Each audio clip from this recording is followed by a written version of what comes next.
था दादा गुरु, मेरे प्रभुपाद जी गुरुमा जी ने बोला था कि आचरण रहित प्रचार कर्म बंधन का कारण है। शिला भक्ति सिद्धांत सरस्वती ठाकुर हमारे दादा गुरु के गुरु, अ, उनके उन्होंने बोला कि जो आचरण में नहीं उसका प्रचार कभी नहीं करना चाहिए, क्योंकि वो ही कर्म बंधन में बांध देता है। फिर पहले आचरण फिर प्रचार, और जो एक्सपीरियंस है वही बोलना।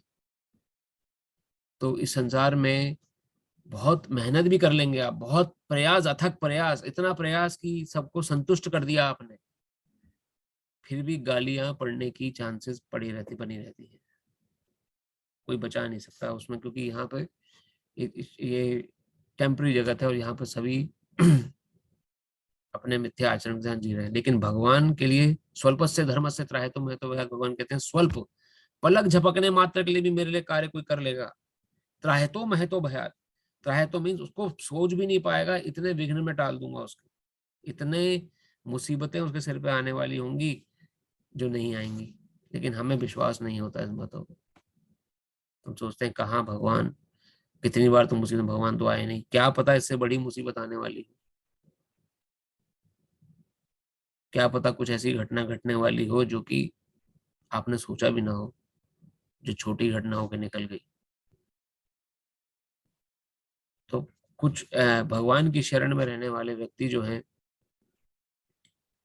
उनके सभी के जीवन में प्रत्यक्ष अनुभव ये रहा है कि भगवान प्रत्यक्ष रूप से मदद करते हैं।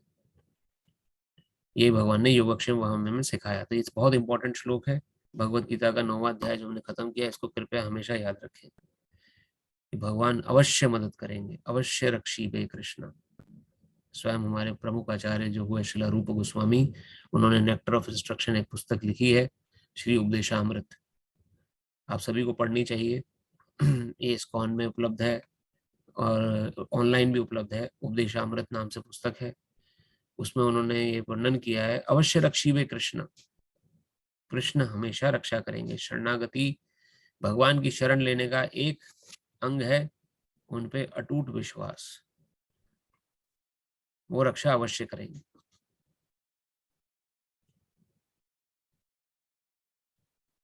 प्रभु इसके जी, बाद दूसरा आपने क्या, हरे कृष्ण जब प्रभु।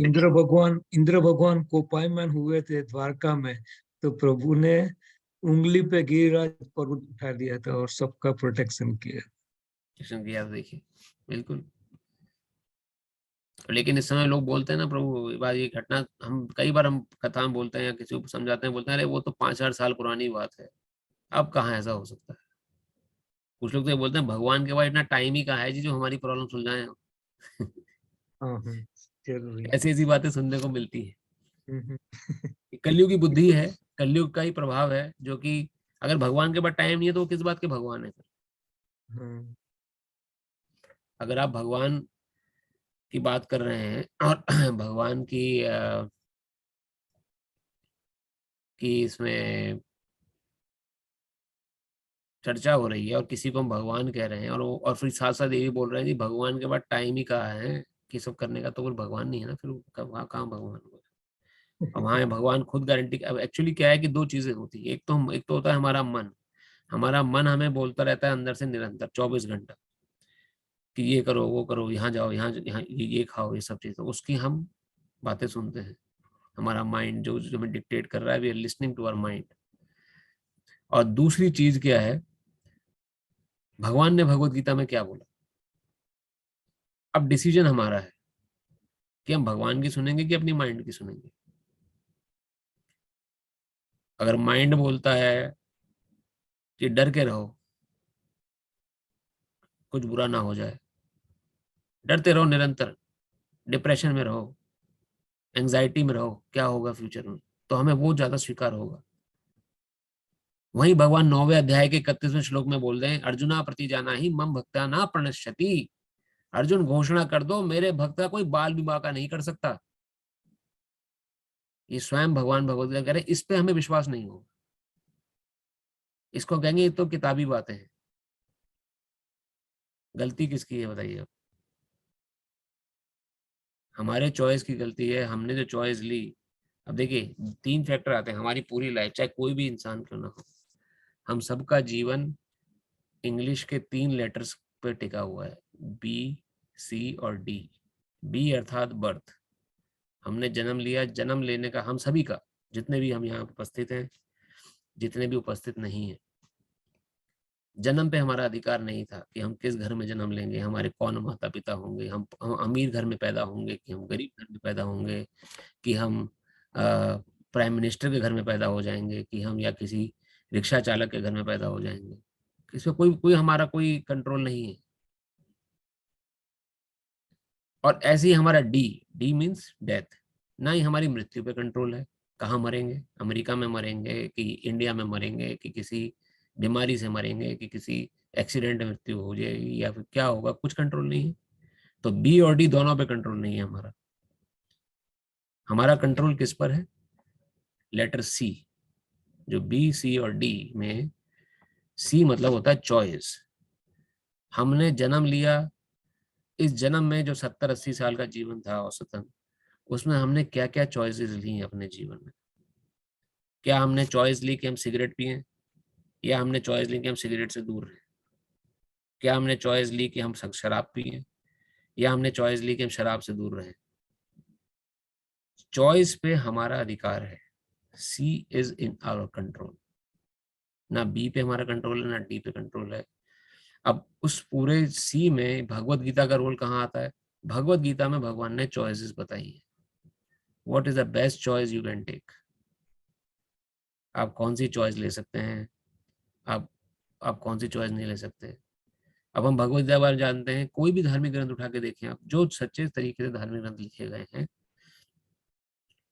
कोई भी हो, भगवत गीता भी, उनमें लेटर सी पे ही बल दिया गया है।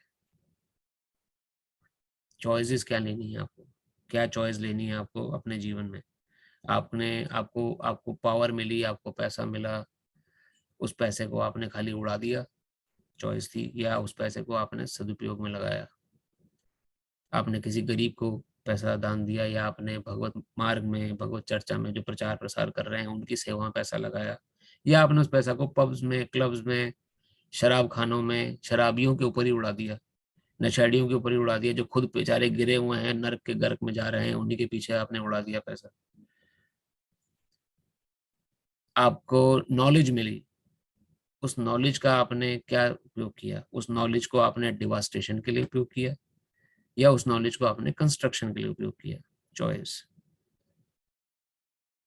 आपको पावर मिली, ताकतवर हैं आप, शारीरिक बल भी है आपके पास, और आध्यात्मिक बल भी है। उस बल का आपने प्रयोग क्या किया? क्या दूसरे को बुली बन के प्रताड़ित करने में किया, या गलत किसी कमजोर व्यक्ति को या कमजोर स्त्री को दुख देने में आपने उसको उस बल का प्रयोग किया, या आपने उस बल का प्रयोग किया हनुमान जी की तरह? अपने बल का 1% भी उनको अभिमान नहीं था, लेकिन चढ़ गए, एकदम चढ़ाई कर दी लंका पर। लेटर चॉइस सी। तो चॉइस पे हमारा अधिकार है। इसको यही भगवत गीता का शिक्षा भी है कि अर्जुन को अंत में हम पढ़ेंगे 18वें अध्याय तक, अगर आप हमारे साथ बने रहेंगे तो 18वें अध्याय में अंत में भगवान अर्जुन को कह रहे हैं, अर्जुन मैंने तुम्हें सारा ज्ञान दे दिया, इस ज्ञान को लेने के बाद यथा इच्छासी तथा कुरु।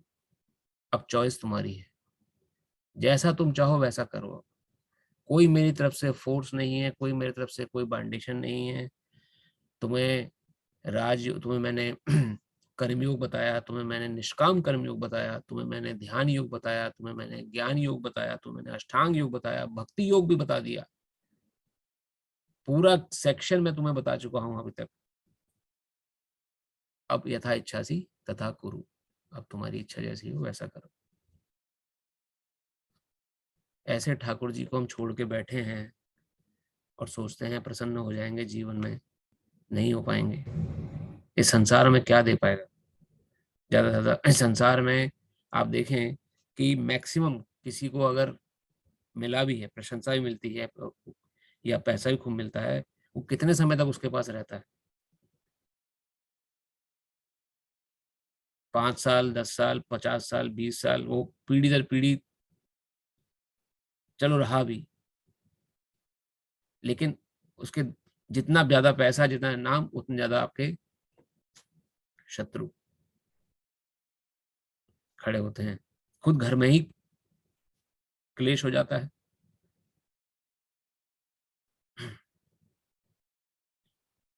तो इन सब इस संसार का जो भी है वो ऐसा, हमारा कोई इसमें प्रयास नहीं है बताने का कि आप कुछ काम ना करें संसार में, ना ही भगवत गीता ने ऐसी शिक्षा दी है। कर्म करने पे भगवान ने बल दिया है, लेकिन बल जो भी कर्म करें वो कृष्ण की प्रसन्नता के लिए करें।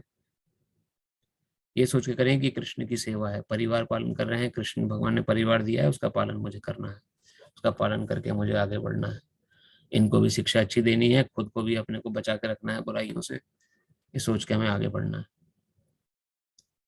कुछ छोड़ना नहीं है, भगवान को अपने घर से अपने से जोड़ना है।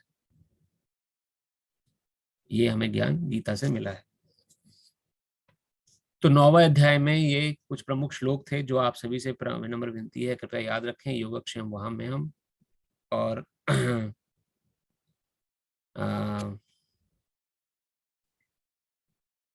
हमारे जो हैं, एक बीच में भी मैसेज आया सैमसंग SM21 डन। प्रभु जी कुछ कहना चाह रहे हैं बीच में या? No, my camera is on actually, तो उसको ऑफ कर रहा था मैं। अच्छा, चलिए कोई बात। Sorry sorry sorry. नहीं नहीं नहीं, कोई बात नहीं, ठीक। तो हम सभी का ये अथक प्रयास रहना चाहिए कि प्रयास में हमारे जो हमारी तरफ से कमी ना रह जाए कोई। बाकी भगवान की इच्छा, जैसा भी होगा, जैसा भी वो लेके जाएंगे भगवान, जिससे इस रास्ते में डालेंगे, लेकिन उनके बताए मार्ग में एक बार तो जरूर चलें। जब उन्होंने बोला योगक्षेम वहां में हम, तो विश्वास रखें भगवान पूरा बीड़ा उठाएंगे। जब उन्होंने बोला है अर्जुना प्रति जाना ही मम भक्ता न प्रणश्यति, तो अवश्य रक्षा करेंगे, ये विश्वास हम कर सकते हैं। ठीक है, तो 9वें अध्याय का ये कुछ सारांश थे जो मैं आपसे डिस्कस करना चाह रहा था। आज से हम लोग का 10वां अध्याय प्रारंभ होगा, और 10वें अध्याय को हम लोग 10वां अध्याय जो है वो 9वें अध्याय के ऊपर, अब जैसे जैसे हम 12वें अध्याय तक पहुंच रहे हैं, भक्ति और पराकाष्ठा तक पहुंच रही है, कैसे भगवान भक्ति में आगे बता रहे हैं। तो वो 10वां अध्याय आप सभी ध्यान से सुनिएगा, लेकिन 10वां अध्याय प्रारंभ करने से पहले एक माला जप भगवान के शुद्ध नाम की हम करेंगे, जिससे कि हमारा चित्त शुद्ध हो सके और शुद्ध हो सके, और हम लोग कथा को अपने मन में धारण कर सकें, क्या भगवान कहना चाह रहे हैं। हरिनाम से ही बेड़ा पार हो सकता है। हरिनाम भगवान का ही शुद्ध नाम है, जो हमारे मन पे झाड़ू का काम करता है। संसार की समस्त बुराइयों को साफ करने में काबिलियत हरिनाम की है। तो आप हरिनाम, अगर आप चाहें तो अपने को अनम्यूट कर सकते हैं, तो हम संकीर्तन के रूप में हरिनाम कर सकते हैं 5 मिनट एक माला जप, और फिर आगे 10वें अध्याय में हम आगे बढ़ेंगे। माला थैली आप ले लें, और अनम्यूट करना चाहें तो अनम्यूट कर सकते हैं। नमः ओम विष्णुपदाय कृष्णपृष्ठाय भूतले श्रीमते नवयुगेन्द्र स्वामिनीति नामिने नमस्ते प्रभुपादेवे नाम संकीर्तन प्रचारिणे निर्विशेष शून्यवादी समस्त देश तारिणे। नमः ओम विष्णुपदाय कृष्णपृष्ठाय भूतले श्रीमते भक्ति वेदांत स्वामिनीति नामिने नमस्ते सरस्वती देवे गौरवाणी प्रचारिणे निर्विशेष शून्यवादी पाश्चात्य देश तारिणे। जय श्री कृष्ण चैतन्य प्रभु नित्यानंदा श्री अद्वैत गदाधर श्रीवासादि गौर भक्त वृंदा। हरे कृष्ण कृष्ण कृष्ण हरे हरे, हरे राम राम राम हरे हरे, हरे कृष्ण कृष्ण कृष्ण हरे हरे, राम राम राम हरे कृष्ण कृष्ण हरे राम राम राम हरे हरे कृष्ण हरे हरे, राम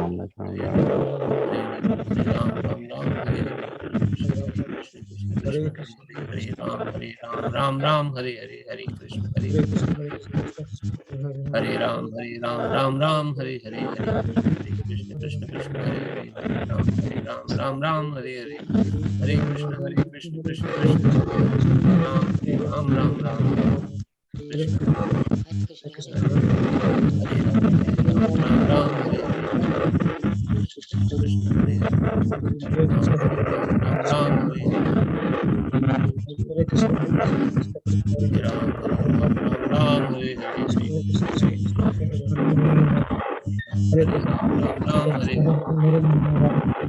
हरे कृष्ण हरे कृष्ण राम राम हरे राम हरे राम राम राम हरे हरे कृष्ण हरे राम राम राम हरे कृष्ण राम राम हरे हरे कृष्ण हरे राम राम हरे हरे कृष्ण कृष्ण कृष्ण हरे हरे हरे राम राम राम हरे हरे कृष्ण हरे राम राम राम हरे हरे कृष्ण कृष्ण कृष्ण हरे हरे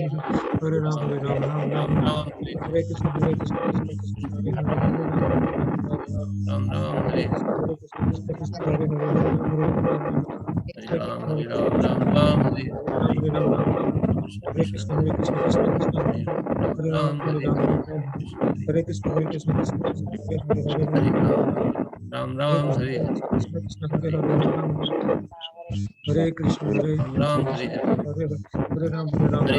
हरे कृष्ण कृष्ण हरे हरे हरे राम हरे कृष्ण राम राम हरे हरे राम हरे कृष्ण कृष्ण कृष्ण हरे राम राम हरे हरे कृष्ण हरे राम राम हरे हरे कृष्ण कृष्ण हरे राम राम हरे हरे हरे हरे कृष्ण हरे हरे राम राम राम हरे हरे कृष्ण हरे राम हरे राम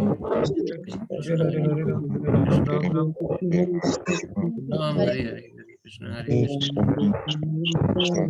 राम राम राम राम हरे हरे हरे कृष्ण राम राम राम हरे हरे हरे कृष्ण कृष्ण हरे हरे राम राम हरे हरे कृष्ण कृष्ण कृष्ण हरे हरे राम राम हरे राम राम हरे राम राम हरे हरे हरे कृष्ण कृष्ण कृष्ण हरे राम राम राम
वही तो बता सभी का बहुत बहुत धन्यवाद।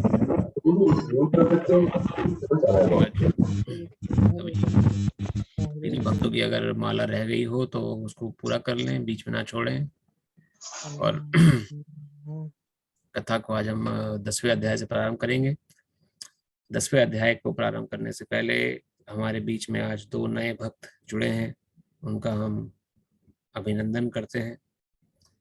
तो रवि मिश्रा प्रभु जी, आप सभी आपका बहुत बहुत धन्यवाद जो आप इस ग्रुप से जुड़े और आज आप कथा में भाग लिए। अगर आप चाहें तो वीडियो ऑन करके आप हमें बता सकते हैं कैसे आपको इसका संपर्क मिला और कैसे आप इसमें जुड़े।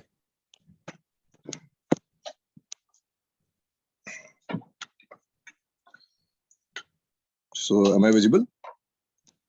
हाँ प्रभु विजिबल। अच्छा अच्छा। On the light. So actually, I've joined one English one. So later on, I came to know from Alok Mishra that Hindi one is also going on. So I was interested more in Hindi one to understand deeply regarding this, because like English one, we need to concentrate more over it, and sometimes something missed, then you need to again relate. But yeah, Hindi one is like I can relate each and everything very easily. So that's why I joined, and Alok told me. और क्योंकि रवि मिश्रा नाम के बहुत सारे हैं जिनको मैं पहचानता हूं, तो मैंने जैसे ही आपको देखा तो मैं पहचान गया।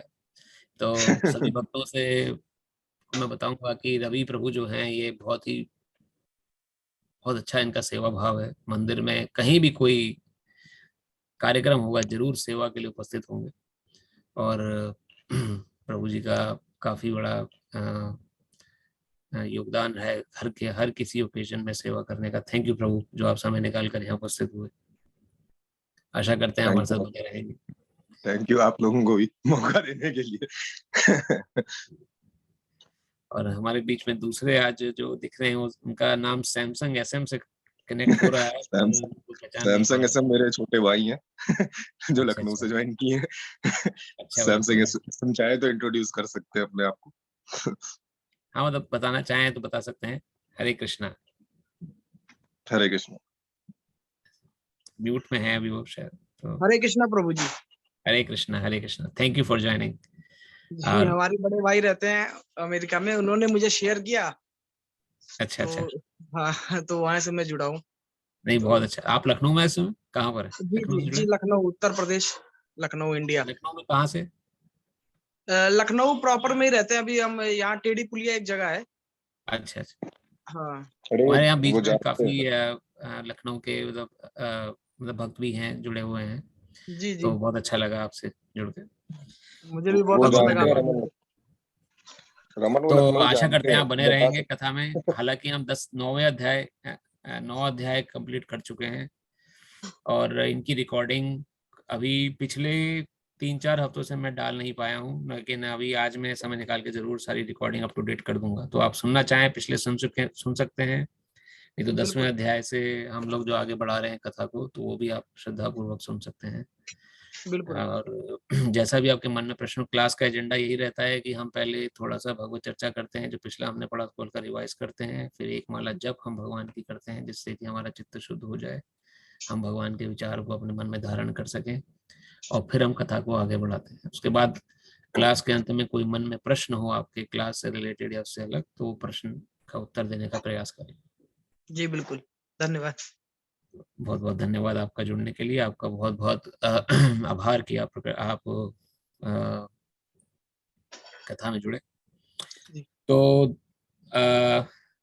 भक्तों का अभिनंदन के बाद हम लोग 10वें अध्याय में आगे बढ़ते हैं। 10वां अध्याय है श्री भगवान का ऐश्वर्य। अब देखिए, भगवान की बात करने जा रहे हैं तो कोई छोटी मोटी हस्ती नहीं है।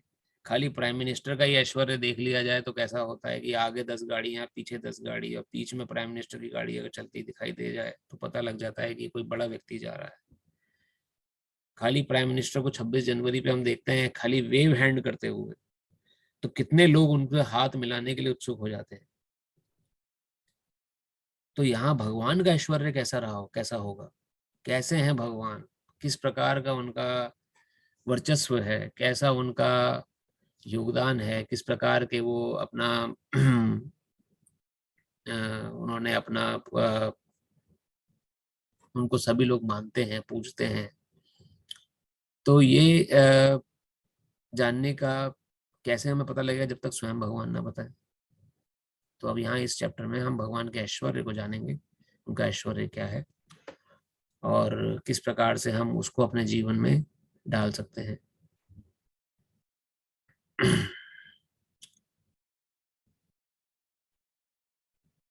श्लोक नंबर 1। श्री भगवानुवाच भूय एव महाबाहो शृणु मे परमं वचः यत्ते अहं प्रीयमाणाय वक्ष्यामि हितकामया। श्री भगवान ने कहा, हे महाभाहु अर्जुन, और आगे सुनो। चूंकि तुम मेरे प्रिय सखा हो, अतः मैं तुम्हारे लाभ के लिए ऐसा ज्ञान प्रदान करूंगा जो अभी तक मेरे द्वारा बताए गए ज्ञान से श्रेष्ठ होगा। तो स्वयं अनंत कोटि ब्रह्मांड के नायक, तीनों लोकों के स्वामी अब ऐसा ज्ञान बताने जा रहे हैं जो अब तक के ज्ञान से बढ़कर है। तो अब तक कुछ अगर मिस हो भी गया है आपका, तो अब मिस ना होने दें, क्योंकि अब जो ज्ञान आगे के भगवान बताएंगे वो पिछले बताए हुए ज्ञान से और वर्चस्व से ऊपर होगा। तात्पर्य शिला प्रभुपाद की द्वारा, शिला प्रभुपाद की जय। पराशर मुनि ने भगवान शब्द की व्याख्या इस प्रकार की है। देखिए, भगवान किसे कहते हैं ये स्वयं पराशर मुनि कह रहे हैं। और पराशर मुनि कौन है, कोई जानता है हमारे बीच में जो पराशर मुनि के बारे में? कौन है पराशर मुनि? भगवान वेद Not व्यास sure, के लेकिन पिता वेद हैं। व्यास जी के फादर, आई थिंक।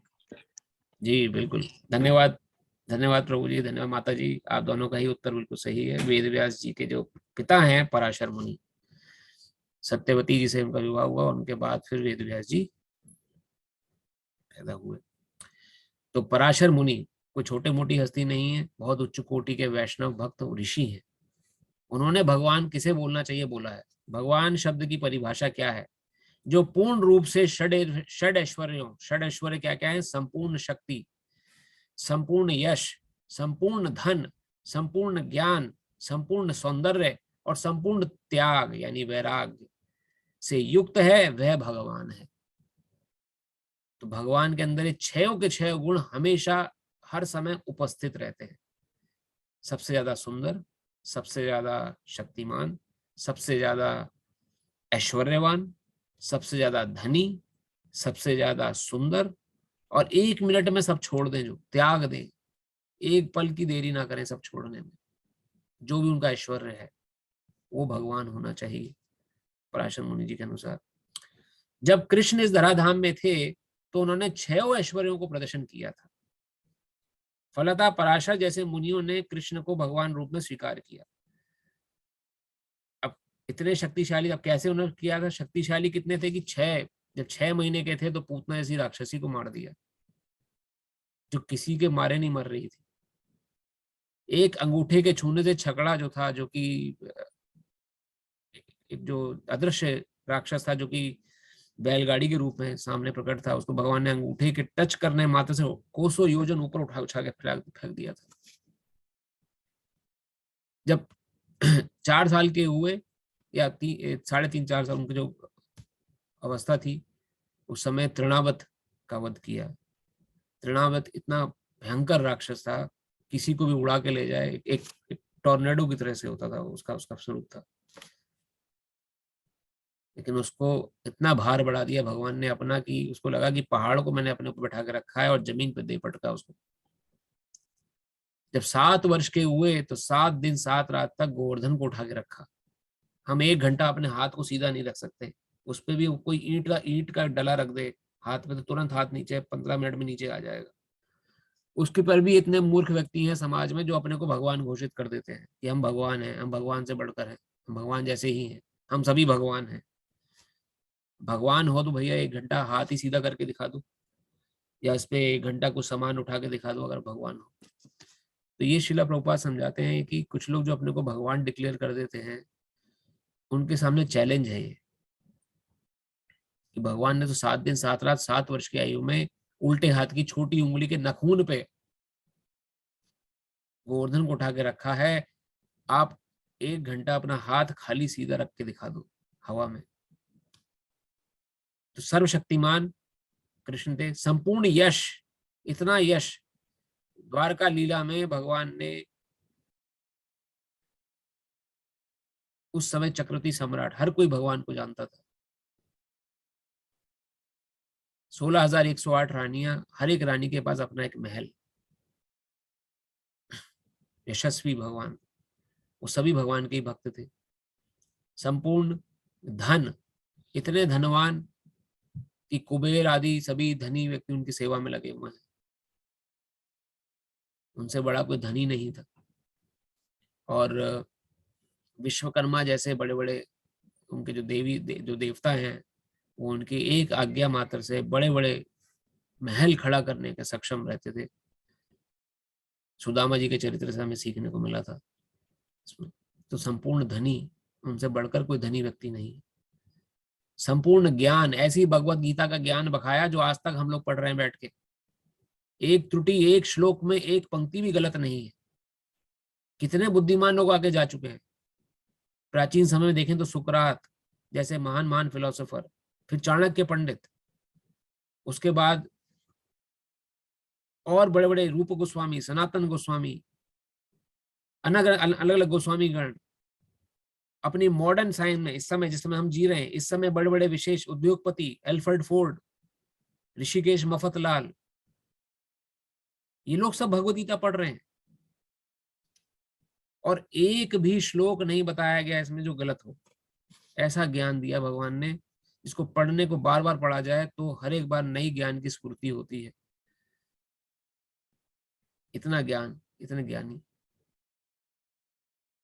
संपूर्ण सौंदर्य, इतने सुंदर कि मनुष्य को तो छोड़ दीजिए आप, पशुओं को छोड़ दीजिए, पेड़ों की लताएं तक सुंदरता को देखने के लिए, उनके चरणों को छूने के लिए झुकी हुई हैं। आज भी वृंदावन में आप जाएं, आप सभी वृंदावन गए होंगे जरूर, वहां देखा होगा निधि वन, उल्टे वृक्ष हैं, जड़ नीचे की तरफ आ रही है, और भी वृंदावन में जगह जगह पर वृक्ष की टहनियां नीचे झुकी हुई हैं।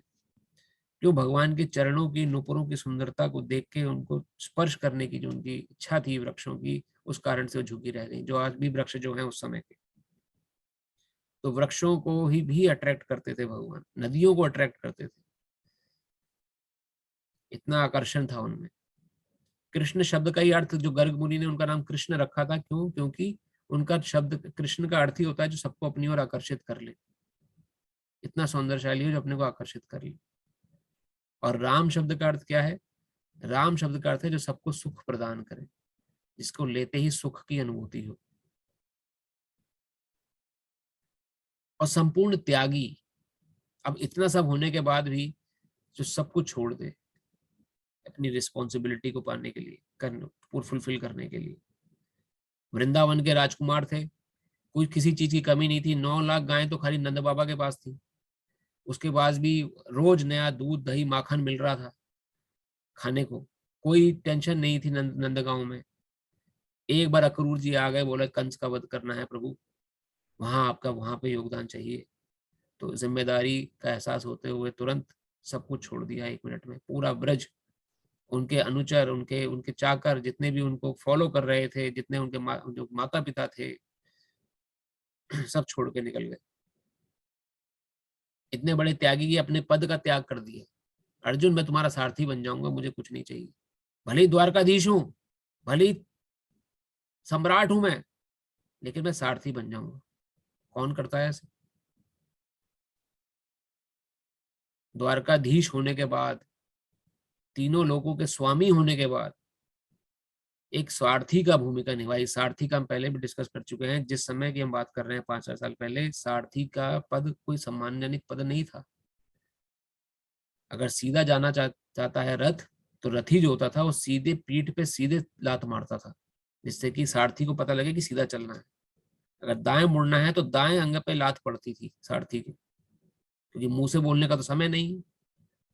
वो लातों से मार मार के दिशाएं बताता था कि किस तरफ मुझे मुड़ना है, किस तरफ रथ को लेके जाना है। सारथी जो था वो ड्राइवर, इतना पढ़ लिखने के बाद कहीं का कोई प्राइम मिनिस्टर बन जाए, उससे बोले भाई आप सारथी बनोगे, हमारी गाड़ी के ड्राइवर बनोगे, झटका लगेगा मन में। तो ये 6 गुण भगवान में उपस्थित थे हर समय। आप शास्त्र उठा के देखेंगे, आपको मिलेंगे। वही पराशर मुनि जी यहाँ पे वर्णन कर रहे हैं कि जिस समय भगवान कृष्ण धराधाम में थे, तो उन्होंने 6 ऐश्वर्यों का प्रदर्शन किया था।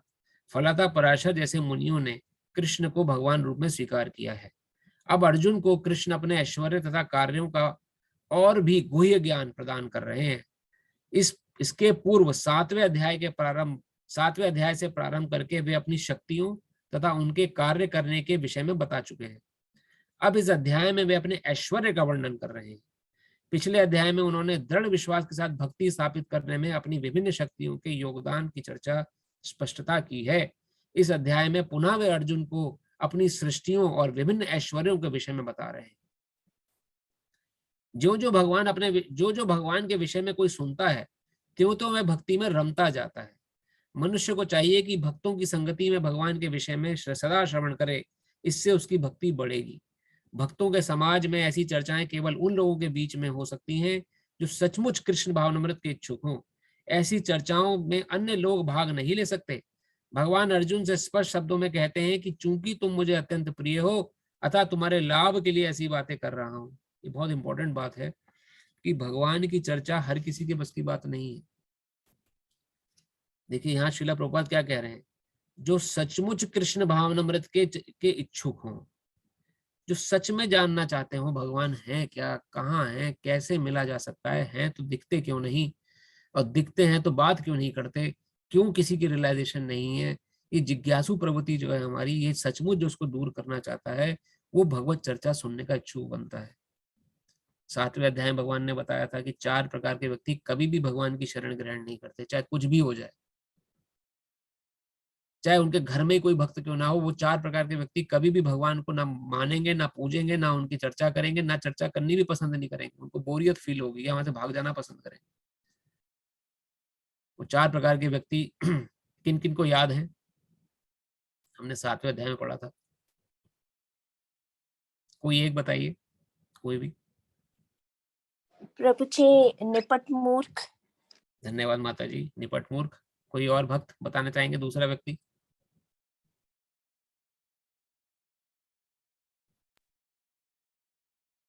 माता जी आपको दूसरा नाम याद है निपट मूर्ख हाँ, के अलावा? नराधम आपने बोला? नराधम। नराधम, धन्यवाद। तीसरा नाम? अज्ञानी व्यक्ति। क्या प्रभु? अज्ञानी व्यक्ति। अज्ञानी व्यक्ति। भगवान ने क्या बोला था? 4 प्रकार के व्यक्ति, जो एग्जैक्ट वर्ड है। एक तो हो गया निपट मूर्ख, मूढ़ा, जिसको समझ ही नहीं आ रहा, जो माता जी ने बोला कि चल क्या रहा है दुनिया में, जो बिल्कुल मूर्ख है, उसे अच्छे बुरे का किसी का ज्ञान नहीं है, वो भगवान को भी नहीं समझ पाएगा। दूसरा माता जी ने बोला नराधम। नराधम मीन टेररिस्ट, जो कि टेररिस्ट प्रवृत्ति के व्यक्ति हैं। नराधम, नरों में अधम, बिल्कुल एकदम, दूसरे को मार के ही जिनको चैन मिलता है, दूसरे को प्रताड़ित करके जिनको सुख मिलता है, या दूसरों को दुख पहुंचाना चाहते हैं, नराधम व्यक्ति। वो उनसे भगवान की चर्चा करी जाए वो कभी नहीं सुनेंगे। तीसरा व्यक्ति माया अपहृत ज्ञानी। माया अपहृत, जिसका ज्ञान माया ने अपहरण कर लिया है, जो सोचता है भाई संसार ही सब कुछ है, इससे परे कुछ नहीं है, ना इसके पार कुछ है, यही कर लो जो करना है, यही जी लो जो जीना है, इसके बाहर किसने देखा है, पैसा ही सब कुछ है, नाम ही सब कुछ है, शोहरत ही सब कुछ है, पब्लिसिटी सब कुछ है। जो ये सोच के चला, इसका, इनको बोला जाता है माया अपहृत ज्ञानी, जिसका ज्ञान माया ने हर लिया है। माया क्या है? इल्यूजन। इल्यूजन, ये सब इल्यूजन क्यों है? क्योंकि एक दिन सब छूट जाना है, फिर भी इसको अपना समझ के पूरा अपना एनर्जी इसमें हमने डाल दी। पैसे के पीछे इतना पड़े हैं कि पूरी एनर्जी पैसे में है कि बस यही कमा लें, अब और कुछ नहीं चाहिए। एक एक या 2-2 नौकरी कर रहे हैं लोग, 3-3 नौकरी कर रहे हैं, एक दिन सब जीरो हो जाएगा। लेकिन वो ज्ञान नहीं है, इसलिए इल्यूजन है, उसे माया बोलते हैं। माया अपहृत ज्ञानी, इनको बोला जाए भाई भगवान के, अरे सर हमारे पास जीने के टाइम नहीं है, सांस लेने की फुर्सत नहीं है, ऐसे बोलते हैं लोग। सांस लेने की फुर्सत नहीं है, आप भगवान की भक्ति करने को बोल रहे हो, नाम जप करने को बोल रहे हो, यहाँ हमारे पास इतना काम पड़ा है करने को। ये माया अपहृत ज्ञानी लोग हैं। ज्ञान पूरा माया ने ढक लिया है, इल्यूजन। क्या मिलेगा हाथ में? कुछ नहीं मिलना है। और चौथा व्यक्ति आसुरिम भावम आश्रितः, असुर प्रवृत्ति वाले व्यक्ति, जो कि असुर क्या करते थे? दूसरों को मार के खाते थे। जो नॉन वेजिटेरियन है, ये जो जीवों की हत्या करते हैं, वो कभी भगवान को नहीं समझ पाएंगे। उनसे कहेंगे कि हर कोई जीव में भगवान का, अरे सब बेकार की बातें हैं। पशु में जीवन, अगर पशु वध हम नहीं करेंगे तो पशुओं की संख्या इतनी बढ़ जाएगी, कैसे होगा काम? अच्छा, आप ही को चिंता है पशु संख्या बढ़ने की, भगवान को चिंता नहीं। ऐसी सुनने को हमें चीजें मिलती हैं। तो ये 4 प्रकार के व्यक्ति भगवान ने 7वें अध्याय के 16वें श्लोक में बोली हैं। ये 4 प्रकार के व्यक्ति नराधम, आश्रिम भाव आश्रिता, मूढ़ और माया अपहृत ज्ञानी। ये 4 प्रकार के व्यक्ति कभी भगवान की शरण ग्रहण नहीं करेंगे, चाहे कुछ भी हो जाए, चाहे कितनी अच्छा है, स्वयं भगवान प्रकट भी क्यों ना हो जाए सामने, तो भी भगवान को भगवान नहीं मानेंगे। जैसे दुर्योधन। दुर्योधन ने क्या बोला कि मैं 5 गांव तो दूर की बात है, पांडवों को एक सूली बराबर नोक का भी स्थान नहीं दूंगा भगवान, और तुम्हें बंदी बनाऊंगा। वो ग्वाला कह के बोला भगवान को, इस ग्वाले को बंदी बना लो। भगवान ने कहा मुझे बंदी बना सकते हो तो बना के देख लो। सैनिकों आ गए पकड़ने के लिए, भगवान ने कहा लाओ पकड़ो मुझे आके। कैसे पकड़ सकते हो? विराट रूप ऐसा दिखाया कि खाली वो ही देख पाए जिनके मन में श्रद्धा थी। आंखें चुंधी आ गई लोगों की, देख ही नहीं पाए कहाँ क्या चल रहा है सामने। सब धृतराष्ट्र हो गए थे उस समय, जो भगवान पे विश्वास नहीं था, जिनको कुछ नहीं दिख रहा था उनको। किन किन को दिखा था विराट रूप? भीष्म पितामह को, अर्जुन के अलग भक्त हैं। तो ऐसे मूर्ख व्यक्ति के सामने भी भगवान प्रकट हो जाएं तो भगवान को कभी वो भगवान नहीं समझेगा। तो ऐसे व्यक्ति कभी भगवान के इच्छुक नहीं होते, कृष्ण भावना के इच्छुक नहीं होते। इसलिए आप श्रीला प्रभुपाद वर्णन कर रहे हैं, जो सचमुच कृष्ण भावनामृत के इच्छुक हो वो कहाँ जाएंगे? वो भक्तों के समाज में जाएंगे, वो वहां जाके चर्चा सुनेंगे भगवान की, जो भगवान के भक्त भाषण कर रहे हैं। आप देखिए यहाँ भी दो कैटेगरी हैं, एक तो जो भगवान की भक्ति में डूब कर जो भगवान का प्रचार कर रहा है व्यक्ति, और एक ऐसे हैं जो किसी लालच से, अरे मेरे पास चेले चपाटे बहुत हो जाए, मेरे मानने वाले बहुत हो जाए, मेरे फॉलोअर्स बहुत हो जाए, मेरा यूट्यूब फॉलोशिप बहुत बढ़ जाए, ऐसा भाषण में दूं, या मेरे ऐसा हो जाए कि मुझे खूब दान दक्षिणा मिले। ऐसे गुरु भी हैं जिनको स्वादु बोला गया है, जो अपना एक हेतु लेके भगवान का प्रचार कर रहे हैं, जिन्होंने प्रोफेशन बना लिया है इसको भगवान के ज्ञान का। उनसे ज्ञान सुनेंगे तो उसको श्रील प्रभुपाद और शास्त्र वर्णन करते हैं कि just like a milk touched from the lips of a serpent, जैसे दूध को अगर कोई सांप छू ले तो मिल्क भी जहर बन जाता है, दूध भी जहर बन जाएगा। उसी प्रकार से श्रीमद् भागवत भगवत गीता का कथन पठन पाठन अगर आप किसी ऐसे प्रोफेशनल व्यक्ति से सुनेंगे जिसका माइंडसेट संसार में लगा हुआ है, जो कि संसार में ही, जो कि आपका शोषण करना चाहता है पैसे से, धन से, तन से, कैसे भी, वो ज्ञान आपको डुबो देगा, उल्टा ही ज्ञान बखा देगा वो आपको। तो बहुत ध्यान से चर्चा सुननी है, एकदम डंके की चोट पे। ये कोई ऑर्थोडिज्म नहीं है, स्पिरिचुअलिटी इज नॉट ऑर्थोडिज्म, कोई थोपा हुआ ज्ञान नहीं है, ये साइंस है। इस साइंस को किसी साइंटिस्ट से सुनना है जो कि समझ चुका है ज्ञान को। इस ज्ञान को सुनना ये कोई साधारण विधि भी नहीं है, सुनने का एक प्रोसेस है। तो इसलिए भक्तों के समाज में जाना वही है। तो यहाँ इसलिए श्रील प्रभुपाद का इस पर बल दे रहे हैं, भक्तों के समाज में ऐसी चर्चाएं उन लोगों के बीच में हो सकती हैं जो सचमुच कृष्ण भावनामृत के इच्छुक हो। जो ढोंगी हैं वो कभी टिकेंगे ही नहीं वहां पर, उनको समझ ही नहीं आएगा, बोर होके चले जाएंगे बेचारे, कहेंगे बोरियत है जी, क्या रखा है इसमें, वही वही भगवान भगवान भगवान करते रहते हैं, वही सब चिल्लाते रहते हैं, ऐसी बातें वो करेंगे, उनको समझ ही नहीं आएगा कुछ चल क्या रहा है यहाँ पर। विडंबना है उनकी, मूड है, प्रवृत्ति को कभी समझ नहीं पाएंगे। लेकिन जो भक्त है वो जानता है कि चल क्या रहा है, क्या चर्चा हो रही है, ये मेरे लिए कितनी उपयोगी है। ऐसी चर्चाओं में अन्य लोग भाग नहीं ले सकते। भगवान अर्जुन को स्पष्ट शब्दों में कहते हैं, चूंकि तुम मुझे अत्यंत प्रिय हो अतः तुम्हारे लाभ के लिए ऐसी बातें कह रहा हूं। अब भगवान को ये बात इंपॉर्टेंट और भी है कि प्रिय, भगवान से कोई ईर्ष्या ना करे। जैसे कुछ लोग ये भी हैं, बोलते हैं भगवान ने तो 16,108 रानियों से शादी करी है, हमसे तो हमारे तो हम ऐसा कुछ स्टेप उठाएं तो हमारे चरित्र पे सीधा उंगली उठ जाती है, भगवान इतनी शादियां कैसे कर सकते हैं। आपको पता है वो 16,108 रानियां कौन थी? वो नहीं पता होगा क्योंकि पढ़ाई नहीं शास्त्र। एक ने दूसरे से कही, दूसरे ने तीसरे से कही, तीसरे ने चौथे से कही, सुनते सुनते सुनते अपने विचार बना लिया, एक निष्कर्ष पे पहुंच गए, भगवान का चरित्र थोड़ा हिला हुआ है, 16,108 रानी शादी कर लिया। अरे भाई पढ़ तो लो पहले, कौन थी वो 16,108 रानी, कहाँ से आई हैं, क्यों शादी हुई, किन किन कंडीशंस में शादी हुई। और 16,108 रानी शादी कर ली तो क्या ली एक ही कृष्ण थे? 16,108 कृष्ण पैदा हो गए, भागवत वर्णन करती है, पढ़ लीजिए आप जाके चाहे। मोटी रानी के मोटे कृष्ण, लंबी रानी के लंबे कृष्ण, काली रानी के काले कृष्ण, गोरी रानी के गोरे कृष्ण। जिस रानी का जो कला थी उसी कला को रूप में ढालते हुए भगवान कृष्ण प्रकट हो गए। एक रानी को 16,108 रातों तक वेट नहीं करना पड़ता था कि भगवान मेरे पास भी आएंगे, मेरे महल में भी आएंगे, वहां रुकेंगे। हर रानी के पास हर समय भगवान उपस्थित थे।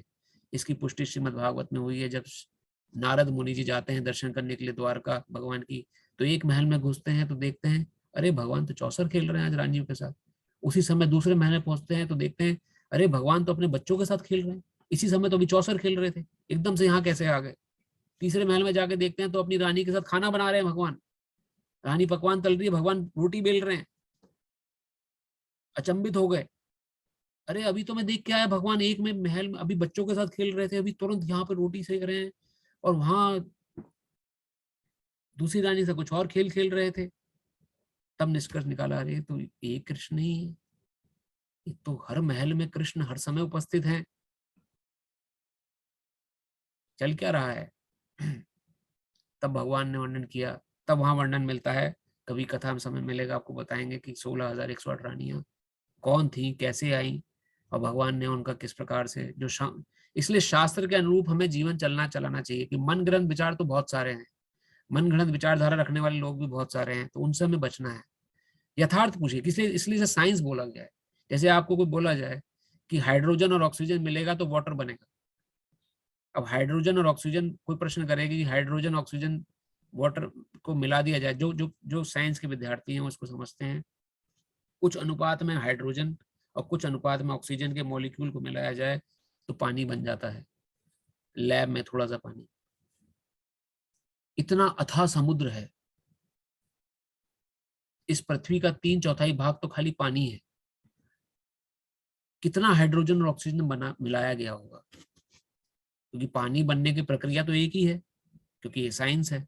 जादू से तो पानी बन नहीं सकता। हाइड्रोजन और ऑक्सीजन जब तक नहीं मिलेगा तब तक पानी नहीं बनेगा, ये साइंस बोलती है। तो इतना समुद्र है, इतना अथाह समुद्र, इसको मिला, इसमें कितना हाइड्रोजन कितना ऑक्सीजन मिलाया गया और किसने मिलाया होगा?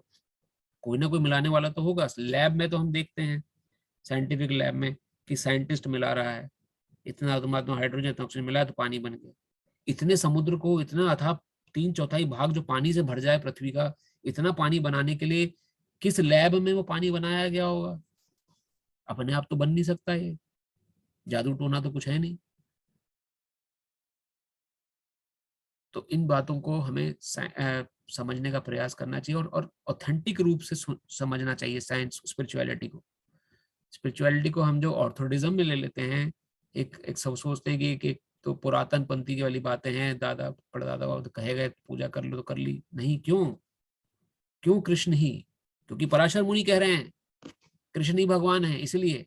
क्यों उन्होंने भगवान कहा? क्योंकि 6 गुण है, 6 ऐश्वर्य खाली कृष्ण में ही पाए गए, ना दुर्गा जी में पाए गए, ना भोलेनाथ में पाए गए, ना शिव जी, ना किसी में पाए गए। 6 ऐश्वर्य पराशर मुनि को खाली कृष्ण में दिखे और किसी में दिखे ही नहीं, इसलिए उन्होंने डिक्लेयर कर दिया कृष्ण भगवान है। इसलिए हम भगवान को कृष्ण मानते हैं। प्रूव्ड।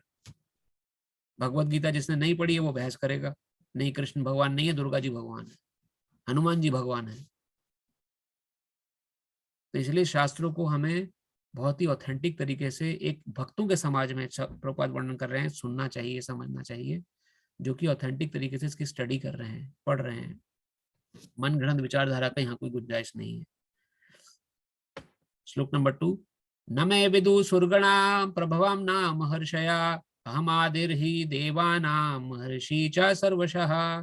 ना तो देवतागण मेरी उत्पत्ति या ऐश्वर्य को जानते हैं और ना महर्षि गण ही जानते हैं, क्योंकि मैं सभी प्रकार से देवताओं और महर्षियों का भी कारण स्वरूप उद्गम हूं। भगवान अपने एक और ऐश्वर्य को बता रहे हैं कि सब कुछ मेरे से ही प्रकट हुआ। तात्पर्य, जैसा कि श्रील प्रभुपाद कीजिए, जैसा कि ब्रह्म संहिता में कहा गया है, भगवान कृष्ण ही परमेश्वर हैं, उनसे बढ़कर कोई नहीं है, वे समस्त कारणों के कारण हैं। यहाँ पर भगवान स्वयं कहते हैं कि वे समस्त देवताओं और ऋषियों के कारण हैं। देवता तथा महर्षि तक कृष्ण को नहीं समझ पाते। जब वे उनके नाम या उनके व्यक्तित्व को नहीं समझ पाते तो इस शुद्र लोक के तथा कथित विद्वानों के विषय में क्या कहा जा सकता है? कोई नहीं जानता कि परमेश्वर क्यों मनुष्य रूप में पृथ्वी पर आते हैं और ऐसे विस्मयजनक असामान्य कार्यकलाप करते हैं। तब तो ये समझ लेना चाहिए कि कृष्ण को जानने के लिए विद्वत्ता आवश्यक नहीं है। बड़े बड़े देवताओं ऋषियों ने मानसिक चिंतन द्वारा कृष्ण को जानने का प्रयास किया, किंतु जान नहीं पाए। बहुत पढ़ लिख लेंगे, पोथी पढ़ पढ़ जग मुआ, पंडित भयानक होए, 2.5 आखर प्रेम के पढ़े सो पंडित होए। कृष्ण को जानने के पोथी पढ़ के नहीं होगा, भगवत गीता के पेज पलट दिए, रोज रट लिया श्लोकों को, रोज बखान कर दिया, समझ लेंगे कृष्ण को? Not possible. करके देख लीजिए आप, यहाँ वर्णन आ रहा है, स्वयं ऋषि मुनि तक नहीं समझ पा रहे उनको। बड़े बड़े देवता ऋषियों तक मानसिक चिंतन द्वारा कृष्ण को प्रयास किया, किंतु जान नहीं पाए। श्रीमद् भागवत में भी इसका स्पष्ट कहा गया है कि बड़े से बड़े देवता भी भगवान को नहीं जान पाते। जहां तक उनकी अपूर्ण इंद्रियां पहुंच पाती हैं, वहीं तक वे सोच पाते हैं और निर्विशेषवाद के ऐसे विपरीत निष्कर्ष को प्राप्त होते हैं जो प्रकृति के तीनों गुणों द्वारा व्यक्त नहीं होता, या कि वे मन चिंतन द्वारा कुछ कल्पना करते हैं, किंतु इस तरह की मूर्खतापूर्ण चिंतन से कृष्ण को नहीं समझा जा सकता। कोई कहता है कृष्ण तो अदृश्य रूप में है, उनका तो आकार ही नहीं है, निराकार है, निराकार भगवान, निराकार ब्रह्म। यहां तक ज्ञान पहुंचा बस, जो निराकार है क्या वो साकार, जो भगवान है और वो निराकार है तो क्या साकार नहीं हो सकता? उसमें इतनी काबिलियत भी नहीं है कि अपना शरीर बना ले। हमारा तो शरीर बना दिया उन्होंने, अपना खुद का शरीर नहीं रख सकते हो, तो किस बात के भगवान है फिर? हम कहते हैं निराकार भगवान, भगवान निराकार है, ना उनकी आंख है, ना मुंह है, ना टांग है, ना लूले हैं, लंगड़े हैं, कैसे हैं भगवान? हमारे तो हाथ पैर भगवान ने बनाए हैं, खुद के हाथ पैर नहीं हो सकते उनके। लेकिन यहाँ श्रीला प्रभुपाद क्या वर्णन कर रहे हैं, ऐसे मूर्तापूर्ण निष्कर्ष पे हम कब पहुंच पाते हैं, जब हमारा ज्ञान हम अपनी सीमित इंद्रियों के आधार पर करते हैं। हमारी इंद्रियां जो हैं, आंख, नाक, कान, मुंह और हमारे त्वचा, मन, बुद्धि और अहंकार, ये जो हमारी जितनी इंद्रियों का समूह है, हमारा शरीर का ढांचा है, इसको ही जब हम सब कुछ मान के, आंखों ने जो देखा बस उसी पे विश्वास। इसलिए कुछ लोग ही बोलते हैं भगवान दिखते तो है नहीं, तो इसलिए हैं भी नहीं, पहले भगवान दिखाओ। शास्त्र वर्णन करता है अगर आपको भगवान को देखना है तो भगवान के दर्शन कान से होंगे, कर्ण रूपी इंद्री से होंगे, आंख से कभी नहीं होने वाले। जब तक कथा सुनेंगे नहीं भगवान की, तब तक भगवान के दर्शन नहीं होंगे। तो कर्ण रूपी इंद्री जो है आपकी, कान रूपी इंद्री जो है, यही आपको भगवान के दर्शन कराएगी। और कोई भी आपको भगवान के दर्शन नहीं कराने वाला। आंखों से तो कभी भी दर्शन नहीं होंगे। तो कैसे फिर हम आगे बढ़ सकते हैं, किस प्रकार तो ये निष्कर्ष पहुंचते हैं? ये वही लोग निष्कर्ष पहुंचते हैं भगवान नहीं है जो कि अपनी आंखों पे डिपेंडेंट है। आंखें खाली 7 रंग देख पाती हैं, violet, indigo, blue, green, red, yellow, orange. Red, yellow और एक 7वां कलर और है, बिब्गी और रेंज जिसे बोलते हैं। इन 7 रंगों के समूह से बनी हुई चीजें ही हमें दिखाई देती हैं। इससे परे हम इंफ्रारेड को नहीं देख पाते, एक्सरे की किरणों को नहीं देख पाते। एक्सरे होती है, डॉक्टर एक्सरे करता है, वो हमें नहीं दिखती, लेकिन एक्सरे होती है। इंफ्रारेड को नहीं देख पाते, सन की लाइट को, अल्ट्रावायलेट को हम नहीं देख पाते। हमारी आंखों में सीमितता है ये, और इन आंखों के बल पर हम भगवान को देखने जा रहे हैं, कैसे संभव होगा? जब नहीं देख पाते तो क्या निष्कर्ष निकालते हैं? भगवान दिखते तो है नहीं, इसलिए निराकार है भगवान, कोई आकार ही नहीं उनका, होता तो दिख जाते। हम ये नहीं समझ पाते कि हमारी इंद्रियां ही सीमित है। वही श्रीला प्रभुपाद वर्णन कर रहे हैं, ऐसे मूर्खतापूर्ण चिंतन से कृष्ण को नहीं समझा जा सकता। यहाँ पर भगवान अप्रत्यक्ष रूप से कहते हैं कि यदि कोई परम सत्य को जानना चाहता हो, लो मैं भगवान के रूप में यहाँ हूं, मैं परम भगवान हूं, मनुष्य को चाहिए इसे समझे। यद्यपि अचिंत्य भगवान को साक्षात रूप से कोई नहीं जान सकता, तो भी वे विद्यमान रहते हैं। वास्तव में हम सच्चिदानंद रूप कृष्ण को तभी समझ सकते हैं जब भगवत गीता और श्रीमद् भागवत में उनके वचनों को पढ़ें। जो भगवान की अपरा शक्ति है, अपरा अर्थात, किसी को ध्यान है अपरा शक्ति किसे कहते हैं? भगवान की अपरा शक्ति किसे बोली गई है? माया प्रभु। हाँ, थोड़ा नजदीक पहुंचे हैं प्रभु आप। एग्जैक्ट वर्ड क्या है अपरा? 2 प्रकार की शक्तियां भगवान ने बताई थी, परा और अपरा। चलिए मैं बताता हूं, ये टर्म्स हैं कुछ, इसको आप अगर ध्यान रखेंगे तो आपको समझने में आसानी रहेगी, क्योंकि इनका बार बार उपयोग करा है भगवान ने और भगवद गीता में इनका उपयोग हुआ है। अपरा शक्ति है जो भगवान की भौतिक शक्ति है, पृथ्वी, जल, अग्नि, वायु, आकाश, मन, बुद्धि और अहंकार, इनके समूह को अपरा शक्ति बोला गया है। इनसे जो शरीर बना, जो हम, आप मुझे देख रहे हैं या आप अपने आप को देखते हैं, अपने परिवार को देखते हैं, ये अपरा शक्ति का भाग है, जो कि जड़ पदार्थ, जड़ शरीर हमें दिख रहा है। एक तो ये हमारा स्वरूप है। एक है भगवान की पराशक्ति, पराशक्ति जो कि सत्यचितानंद, जो कि इस संसार के इन जड़ पदार्थों से नहीं बनी है, जो कि हमारा एक्चुअल स्वरूप है, हम स्वयं आत्मा। आप भी आत्मा हो, मैं भी आत्मा हूं। हमने इस अपरा शक्ति का आवरण ओढ़ रखा है। जैसे कि कोई गाड़ी में ड्राइवर ड्राइव कर रहा है, तो ड्राइवर हो गया पराशक्ति और गाड़ी हो गई अपराशक्ति। अब कोई सोचे कि मैं ही कार हूं, तो कितना मूर्खतापूर्ण बात हुई।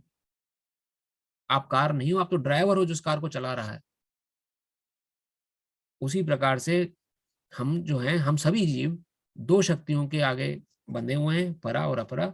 हमारा खुद का स्वरूप पराशक्ति है, जिसमें आज के अंदर आत्मा आती है, जो सत्य, चित और आनंद तत्वों से बनी है। और हम सभी ने अपने कर्मों के अनुसार अलग अलग अपराशक्ति के आवरण पहने हुए हैं। कोई पुरुष वेश में है, कोई स्त्री वेश में है, कोई वृक्ष के वेश में है, कोई सुअर, कुत्ता, बिल्ली, मच्छर, मक्खी इनके वेश में है। अलग अलग वेश हमने जो धारण करे हुए हैं, ये अपराशक्ति है। अपराशक्ति अपने आप में बेकार है।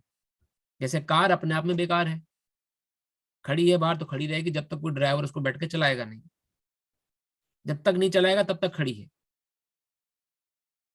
और खड़ी खड़ी कार में कोई टक्कर मार दे, तोड़ दे उसे, तो कोई पूछने वाला नहीं है। उसी प्रकार से शरीर अपने आप में बेकार है। जब तक इसके अंदर ये पराशक्ति बैठी है, हम बैठे हैं इसके अंदर, तब तक ये शरीर बोल रहा है, आप सुन रहे हो। जैसे ही मैं शरीर से निकल जाऊंगा या आप अपने शरीर से निकल जाओगे, आपका जो ये अपराशक्ति वाला शरीर है ये बेकार हो जाएगा। चाहे कोई इसे जला दे, चाहे दफना दे, चाहे काट दे, कोई फर्क नहीं पड़ना, ना दर्द होगा ना कुछ होगा। ठीक है, तो ये है अपराशक्ति। तो भगवान की अपराशक्ति और पराशक्ति, इसको ध्यान रखें। हम इन दोनों का हम पराशक्ति हैं भगवान की। हमारा ना अग्नि, ना हमारा जन्म है, ना मृत्यु है, ना हमें कभी मार सकता है, ना कभी हमें कोई डुबो सकता है। हमारी कभी मृत्यु है ही नहीं, क्योंकि भगवान की भी मृत्यु नहीं है। ये अपराशक्ति का जो आवरण हमने पहना हुआ है, ये मरेगा, ये खत्म होगा सभी का एक दिन। और जैसे ही खत्म होगा दूसरा फिर मिल जाएगा कर्मों के अनुसार। ये चलता आ रहा है कई जन्मों से, कई करोड़ों जन्मों से ये चलता आ रहा है। इसे जन्म मृत्यु का चक्कर बोलते हैं। कभी आपने स्त्री वेश पकड़ा, कभी आपने पुरुष वेश पकड़ा, कभी आपने वृक्ष का वेश पकड़ लिया, कभी आपने शेर बन गए, कभी भालू बन गए, कभी मच्छर बन के पैदा हो गए, कभी कीट पतंग बन के पैदा हो गए। शास्त्र वर्णन करता है ये अलग अलग अपरावरण बदलते जा रहे हैं हमारे कर्मों के अनुसार, और हम ना चाहते हुए भी असहायवश इनमें हमें जाना पड़ रहा है, क्योंकि हमने भक्ति नहीं करी, क्योंकि हमने भगवान का भजन नहीं किया, क्योंकि हमने हरि नाम नहीं किया। तो अब जाके फिर से हमें ऐसी अपराशक्ति का आवरण मिला है जिसमें आप और मैं, हम सब मनुष्य रूप में आए हैं। हमारे अंदर पर्याप्त बुद्धि हिली है कि अब भक्ति कर लें, अब ना चूक हो जाए, क्योंकि अब फिर चूक हो गई तो फिर पता नहीं कहाँ फेंक दिए जाएंगे, कुछ पता ही नहीं है। क्या शरीर मिलेगा, कौन माता पिता, कहाँ किसके माता, कुछ ज्ञान नहीं होगा। फिर कब जाके मनुष्य शरीर मिलेगा और उस समय भी भक्ति चल रही होगी कि नहीं चल रही, कुछ नहीं पता है। इसलिए right now, right at this moment is the critical moment for us. तो इस ज्ञान को जरूर ध्यान रखें कि हम अपरा और परा दोनों के ही हमारा कॉम्बिनेशन से जीवन चल रहा है। मैं परा हूं, जब तक इस अपरा को मैंने ओढ़ा हुआ है, मेरे पास अपॉर्चुनिटी है कि मैं भजन भक्ति कर सकता हूँ, गीता पाठ भजन पढ़ सकता हूँ। किसी और अपरा शरीर में चला गया मैं तो बोल भी नहीं पाऊंगा क्या मन में पीड़ा चल रही है। तो वो चीज हमें ध्यान रखनी है। जो भगवान की अपरा शक्ति में है, उन्हें ईश्वर की अनुभूति किसी शासन करने वाली शक्ति या निर्विशेष ब्रह्म रूप में होती है, किंतु भगवान को जानने के लिए दिव्य स्थिति में होना आवश्यक है। दिव्य स्थिति क्या है? परास्थिति जो है। अपरा स्थिति क्या है? जो अपने को शरीर समझते हैं, जो सोचते हैं मैं ही शरीर हूँ, जो सोचते हैं कि मैं ही गाड़ी हूँ। कोई ड्राइवर सोचे कि मैं ही कार हूँ, तो कितना मूर्खतापूर्ण बात कर रहा है वो।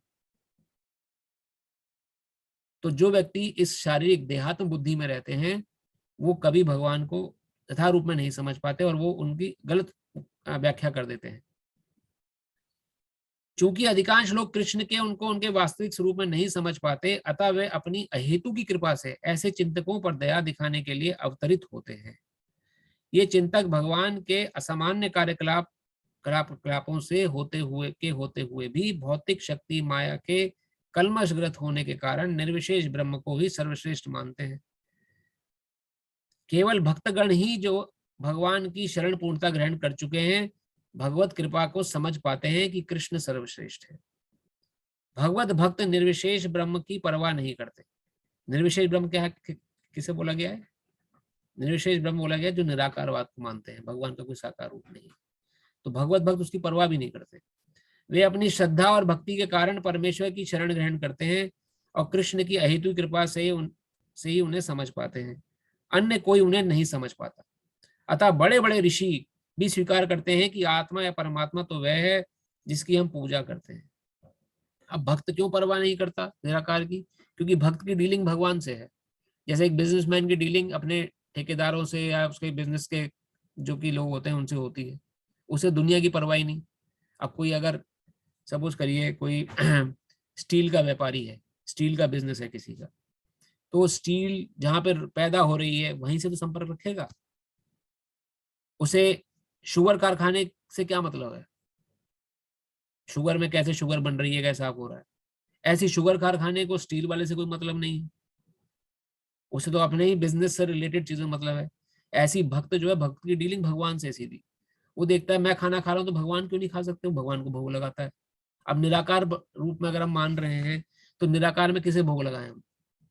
निराकार में तो भगवान का कोई आकार ही नहीं, उनका तो मुंह भी नहीं है, उनका तो पेट भी नहीं है, उनका तो हाथ भी नहीं है।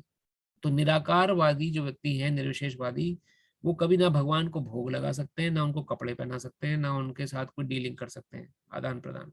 लेकिन भगवत भक्त जो होता है, भगवत भक्त को हर समय भगवान की चिंता रहती है कि मैंने खाना खा लिया, भगवान ने तो खाया, उनको तो भोग लगाया नहीं मैंने, मैं कैसे खाना खा सकता हूँ उनको भोग लगाए बिना, वो भूखे रह जाएंगे।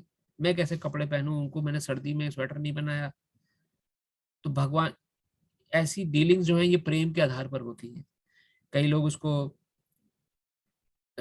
परिपक्व अवस्था ना होने के कारण, यानी कि उच्च कोटि अवस्था ना होने के कारण इसको समझ नहीं पाते हैं, तो सोचते हैं कि ढोंग कर रहा है, ये क्या नाटक दिखा रहा है। लेकिन वैसी अवस्था नहीं होती। जो सच में इसको फॉलो कर रहे हैं उनकी अवस्था काफी उच्च कोटि की होती है।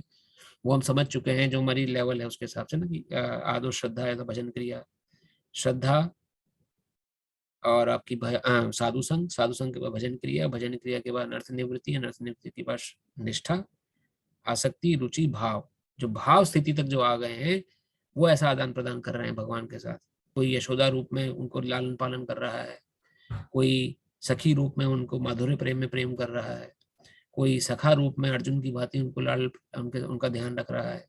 तो ये भाव की अवस्था उच्च कोटि की है, ढोंग नहीं कर रहे हैं। ढोंगी व्यक्ति का पता लग जाता है कौन ढोंग कर रहा है कौन नहीं कर रहा है। लेकिन निर्विशेषवादी इसको नहीं समझ पाएंगे। वो इसको समझेंगे कि ये तो कोई ऐसी भगवान का तो निराकार रूप है। क्यों? क्योंकि हमने दिखते नहीं है, जो दिखता नहीं है इसका मतलब वो निराकार है। तो यहाँ भगवान स्वयं कह रहे हैं, अब इस चैप्टर में भगवान स्वयं बताएंगे कि मैं ही भगवान हूं। ऐसी घोषणा किसी ने नहीं करी है आज तक, किसी ने अपने को भगवान नहीं बोला है। अब ये हम पहले भी डिस्कस कर चुके हैं कि भगवान अगर अपने को भगवान कह रहे हैं तो ये कोई डिक्टेटरशिप नहीं है, कोई अपना वर्चस्व स्थापित नहीं करना चाह रहे भगवान कि मेरी पूजा करो वरना मैं तुम्हें दंड दे दूंगा, मैं तुम्हें ये प्रताड़ित कर दूंगा। नहीं, इसका एग्जाम्पल हमने लिया था कि अगर किसी कंपनी में आप जाएं, सीईओ कौन है पूछें, इस कंपनी का मालिक कौन है, रिसेप्शनिस्ट से पूछें आप मालिक हो यहाँ की, रिसेप्शनिस्ट बोलेगी नहीं मैं मालिक नहीं, मैं तो रिसेप्शनिस्ट हूँ यहाँ की। किसी कर्मचारी से पूछें इस कंपनी का मालिक आप हो, कर्मचारी क्या बोलेगा, नहीं मैं तो कर्मचारी हूँ यहाँ का, मैं तो नौकरी पेशा आदमी हूँ, सुबह 8 घंटे की जॉब करता हूँ फिर चला जाता हूँ। वो कमरा जो है वो कमरा है मालिक का, उस कमरे के मालिक से बोले आप हो इस कंपनी के मालिक, वो डंके की चोट पे बोलेगा हाँ मैं मालिक हूँ, बोलिए मैं क्या है मदद कर सकता हूँ आप। अब वो ऐसे बोल रहा है कि हाँ मैं मालिक हूँ, क्या वो घमंड कर रहा है? क्या हम बोलेंगे कि अरे तो वो बहुत घमंडी व्यक्ति अपने को मालिक बोल रहा है? मूर्खता कहलाएगी ना बात ये। जो है वो अपने आप को बोल सकता है, जो नहीं है वो कभी नहीं बोल सकता अपने। ऐसी भगवान कृष्ण ने अपने को अगर भगवान बोला है कि मैं ही अहम सर्वस्व भूताना, मैं ही हूँ सब कुछ, सबको पालन पोषण, सबके बीज पिता, अहम बीज प्रजाता पिता, सबका पिता मैं ही हूँ, सबका रक्षक मैं ही हूँ, मैं ही ईश्वर हूँ, क्योंकि भगवान ही बोल सकते हैं ये बात। He is the CEO of the organization, cosmic organization. किसी के बस की बात नहीं है अपने को भगवान बोलना। तो इसमें भगवान घमंड नहीं कर रहे, भगवान अपना स्थिति को, अपनी सिचुएशन को उजागर कर रहे हैं। तो इसलिए हमें इस चीज समझना चाहिए। समय को ध्यान रखते हुए कथा को आज हम यहीं विश्राम देंगे और इसके हमारा एक विनती है कि जो भी आप सभी श्रवण करें उसको जरूर, उसका मनन जरूर करें, क्योंकि हमारा जो प्रोसेस है, ये आध्यात्मिकता का प्रोसेस, ये एक तरह की यज्ञ साधना है। ये हम साधन भक्ति कर रहे हैं, भगवान के बारे में सुन रहे हैं, चर्चा कर रहे हैं, या हम बोल रहे हैं, आप सुन रहे हैं, तो इसका मनन करने से ही कल्याण होगा। चेंजेस तभी आएंगे जब हम सोचेंगे, विचार करेंगे इन बातों पर। देखिए, विचार करना हमारे हाथ में, माने ना माने ऐसा हमारा कुछ वो नहीं है। हमारा तो कार्य है कि हमारे गुरु आज्ञा से या जो मंदिर के अध्यक्ष आज्ञा से हम भगवत गीता का अध्ययन कर रहे हैं इस समय। आप माने या ना माने, इस पे पूर्ण रूप से चॉइस आपकी है। जैसे हमने स्टार्टिंग में डिस्कस किया था, चॉइस वाला फैक्टर हमेशा आपके सामने रहेगा। तो इसको आप धारण कर सके अपने जीवन में, ऐसे ही भगवान से हम प्रार्थना करते हैं हमेशा कि ज्ञान आपको समझ में आ सके, ताकि आप और लोगों को भी समझा सकें और लोगों का कल्याण भी हो सके। इसी प्रयास में एक और हम लोग श्रृंखला शुरू करने जा रहे हैं अभी कि अभी जैसे पिछले हफ्ते हमने रिवीजन किया था एक चैप्टर का, कुछ हर एक चैप्टर से हमने इम्पोर्टेंट श्लोक चॉइस करे हैं, जो जो इम्पोर्टेंट श्लोक आपके जीवन में उपयोगी होंगे। जैसे क्रोध आ रहा है किसी को, तो क्रोध में क्या इंपॉर्टेंट श्लोक हो, हम ध्यान करें एकदम से, तो कि हमारा क्रोध शांत हो जाए। या लस्टफुल डिजायर्स आ रही है मन में, कामुक विचार है, ऐसे विचार आ रहे हैं, तो उस समय भगवान ने क्या बोला है करने के लिए। या किसी के मन में डिप्रेशन की भावना आ रही है, बहुत एंजाइटी में जा रहा है, घबराहट हो रही है मन में, तो क्या करें उस समय, क्या भगवान ने बोला है। तो वो श्लोक हमने निकाले हैं। तो वो एक एक श्लोक हम कथा के प्रारंभ में उनको पढ़ेंगे, और आप उसको अपने घर में परिवार सहित बैठ के पढ़िए, और हो सके तो याद करने का प्रयास करें। संस्कृत को सिंपल है, 2 बार 10 बार बोलेंगे तो वो श्लोक आपको याद हो जाएगा। एक एक श्लोक लेके चलेंगे। जैसे क्रोध के लिए और एक फियर, मन में डर है, डर के लिए भगवान ने 4थे अध्याय में श्लोक बोला है, 11वां श्लोक है, 10वां श्लोक, वीतराग भया क्रोधा मनमया मन्माश्रिता भयो ज्ञान तपसा, और पूता पवित्र कर देते, भगवान उसमें वर्णन कर रहे हैं 4थे अध्याय श्लोक में, कि जिसके अंदर वीत राग भय और क्रोध, जो कि जिसके अंदर अटैचमेंट है और भय है, अटैचमेंट के कारण भय हुआ है, और उस अटैचमेंट की पूर्ति ना होने के कारण ही क्रोध आता है। जो मेरे पर आश्रित रहता है, भगवान कहते हैं, उनको मैं पूर्ण प्रोटेक्शन प्रदान करता हूँ। तो ऐसे कुछ श्लोक हैं जो निकाले हैं हमने क्या, हमारे गुरु महाराज जी यहाँ पर अभी आए थे, शिला हिज होलीनेस रूमापाद स्वामी महाराज जी, उन्होंने बहुत अच्छा एक लिंक दिया जिसमें ये सब उपस्थित है। तो हम आपसे शेयर करेंगे एक एक श्लोक। हो सके तो उसे आप कंठस्थ करें, याद करें, परिवार के साथ रिसाइट करें, वो आपके जीवन में बहुत उपयोगी रहेंगे। कभी ऐसा कोई समय आता है जो कि विपरीत स्थिति होती है, या कुछ नहीं समझ में आता है, क्रोध का वातावरण बन रहा है, या मन पे ऐसा हो रहा है कि मन पे कंट्रोल नहीं हो पा रहा है, या बहुत ही ऐसे जघन्य विचार, कुछ भी ऐसे मन में कोई विचारना आ रही है, तो भगवत गीता बहुत सहायक होती है उसमें।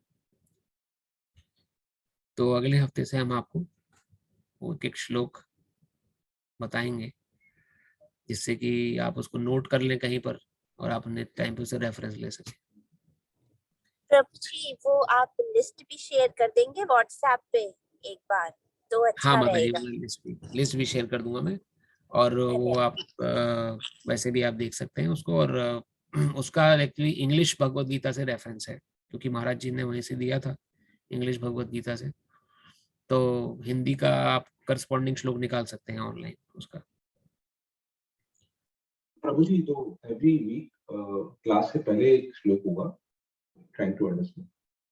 थोड़ा सा प्रभु आप तेज बोले, मैं नहीं सुनाई दिया, क्या कहा आपने? एवरी वीक होगा। हाँ, एवरी वीक क्लास का शुरू करने से पहले उसको हम एवरी वीक एक एक श्लोक, जो अब तक के अध्याय पढ़ चुके हैं हम 10वें अध्याय तक, उसका इम्पोर्टेंट श्लोक जो है, जिसको अपने जीवन में हम रख सकते हैं धारण करके, पूरी भगवत गीता का जो निचोड़ है, वो आप सभी को हम धीरे धीरे करके पढ़ेंगे सब लोग साथ में मिलके। और कोई उसके ऊपर कोई प्रश्न हो आपका, जैसे कई बार होता है मन में प्रश्न आते हैं जी, फिर भी क्रोध नहीं जाता है, फिर भी तो ऐसे वाले क्वेश्चन जो हैं जो कि आपके मन में संशय, तो वो हम सामूहिक रूप से डिस्कस करेंगे और डिस्कस करके फिर निष्कर्ष जो निकलता है उस पर फिर हम चर्चा करेंगे। ठीक है प्रभु जी। प्रभु जी, एक नोटिस था, अनाउंसमेंट, नए भक्तों के लिए किसी को अगर बुक चाहिए हो भगवत गीता के लिए तो आप बोल सकते हैं। हाँ बिल्कुल, अब हमारे बीच में जो गिरीश प्रभु हैं ये पूरे विश्व में भगवत गीता प्रसारित करते हैं और बाय पोस्ट भेजते हैं। और मंदिर से भी ले सकते हैं, जो सेंट लुइस में रहते हैं। प्रभु जी खुद अभी फ्लोरिडा में रहते हैं और वहाँ से पूरे विश्व को ये किसी को जरूरत हो अगर भगवत गीता की, तो लोग ये अपनी अपने कॉस्ट पे सबको पोस्ट करते हैं भगवत गीता। तो आप में अगर आप भगवत गीता चाहिए जो आपको इस्कॉन की और आपको आपके लोकल सेंटर से नहीं मिल पा रही है किन्हीं कारणों से, तो आप हमें बता सकते हैं, तो प्रभु जी वहाँ पर भगवत गीता को सेंड कर देंगे। बहुत अच्छी सेवा कई समय से कर रहे हैं प्रभु, पिछले मेरे ख्याल से जहाँ तक मुझे ध्यान पड़ता है 2-3 साल तो हो गए ये सेवा करते हुए। कोई प्रश्न किसी भक्त का या माता का आज की कथा से रिलेटेड या कथा से बाहर, या कोई और प्रश्न, तो हम 10 मिनट प्रश्न पे चर्चा कर सकते हैं।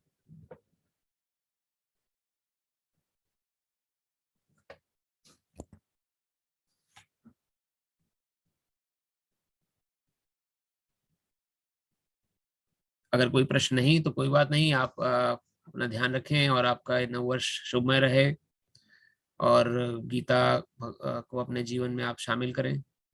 और एक एक श्लोक, वैसे तो हम पढ़ ही रहे हैं एक एक श्लोक, लेकिन आप हमारी कथा को YouTube पे भी सुन सकते हैं दोबारा। और प्रयास करें कि गीता के अनुसार हम जीवन चला सकें अपना। Gita is like a manual to operate human life. अगर गीता के बाहर जीवन चलाएंगे तो वहाँ दुख है, फिर परेशानियां हैं। गीता के अनुसार जीवन चलाएंगे तो वहाँ भगवान की प्रॉमिस है कि मेरे भक्त का कोई नाश भी नहीं कर पाएगा, सब कोई अहित नहीं होगा। इस बात पे विश्वास रखें। इन्हीं शब्दों के साथ आप सभी का बहुत बहुत धन्यवाद, आप समय निकाल कर आए। आशा करते हैं जो हमारे बीच में आज रमन प्रभु जी जुड़े और रवि प्रभु जी जुड़े,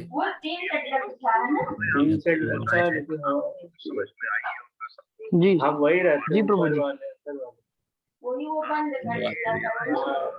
वो कह रहे थे डैडी बताया तो हरे हरे कृष्ण कृष्ण हरे कृष्ण। हरे Krishna Hare Krishna, Hare Krishna. Raman,